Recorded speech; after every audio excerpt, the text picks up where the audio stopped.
भगवान गौतम बुद्ध को कौन नहीं जानता। भगवान बुद्ध समझदारी से जीवन जीने, सेहत का ध्यान रखने, क्रोध न करने, आध्यात्मिक जीवन जीने और किसी भी तरह की हिंसा न करने तथा जीवन में त्याग को अपनाने की सीख देते हैं। दूसरों का बुरा न करें। अपनी प्राण रक्षा के लिए भी जानबूझकर किसी प्राणी का वध न करें। जहां मन हिंसा से मुग्धता है, वहां दुख अवश्य ही शांत हो जाता है।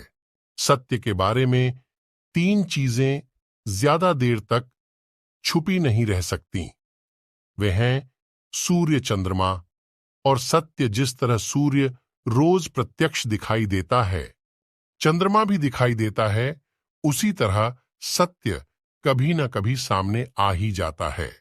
असत्य को अपने आचरण में ना उतारें, उससे दूर रहने में ही मनुष्य की भलाई है। जीवन का उद्देश्य सही रखें।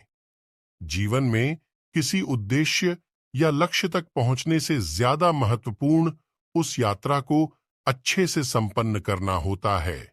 प्रेम का मार्ग अपनाएं। बुराई से बुराई कभी खत्म नहीं होती। घृणा को तो केवल प्रेम द्वारा ही समाप्त किया जा सकता है। यह एक अटूट सत्य है। खुद जैसा औरों को समझना, जैसे मैं हूं वैसे ही वे हैं, और जैसे वे हैं वैसा ही मैं हूं। इस प्रकार सबको अपने जैसा समझकर न किसी को मारें, न मारने को प्रेरित करें।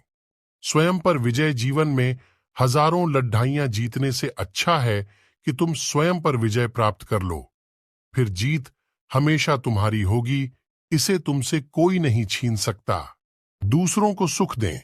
मनुष्य यह विचार किया करता है कि मुझे जीने की इच्छा है, मरने की नहीं। सुख की इच्छा है, दुख की नहीं। यदि मैं अपनी ही तरह सुख की इच्छा करने वाले प्राणी को मार डालूं, तो क्या यह बात उसे अच्छी लगेगी? इसलिए मनुष्य को प्राणीघात से स्वयं तो विरत हो ही जाना चाहिए, उसे दूसरों को भी हिंसा से विरत कराने का प्रयत्न करना चाहिए। बैर भाव न रखें। वैरियों के प्रति वैर रहित होकर। आहा, हम कैसा आनंदमय जीवन बिता रहे हैं। वैरी मनुष्यों के बीच अवैरी होकर विहार कर रहे हैं। पशु हिंसा से बचें। पहले 3 ही रोग थे, इच्छा, क्षुधा और बुढ़ापा। पशु हिंसा के बढ़ते बढ़ते वे 98वें हो गए। ये याजक, ये पुरोहित निर्दोष पशुओं का वध कराते हैं, धर्म का ध्वंस करते हैं। यज्ञ के नाम पर की गई यह पशु हिंसा निश्चय ही निंदित और नीच कर्म है।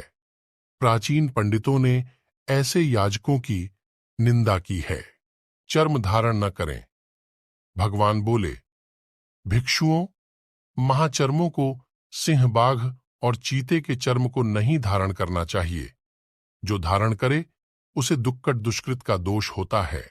तो कैसी लगी हमारी मोटिवेशनल स्टोरी कमेंट करके बताइए, और चैनल पर नई है तो सब्सक्राइब करें। धन्यवाद।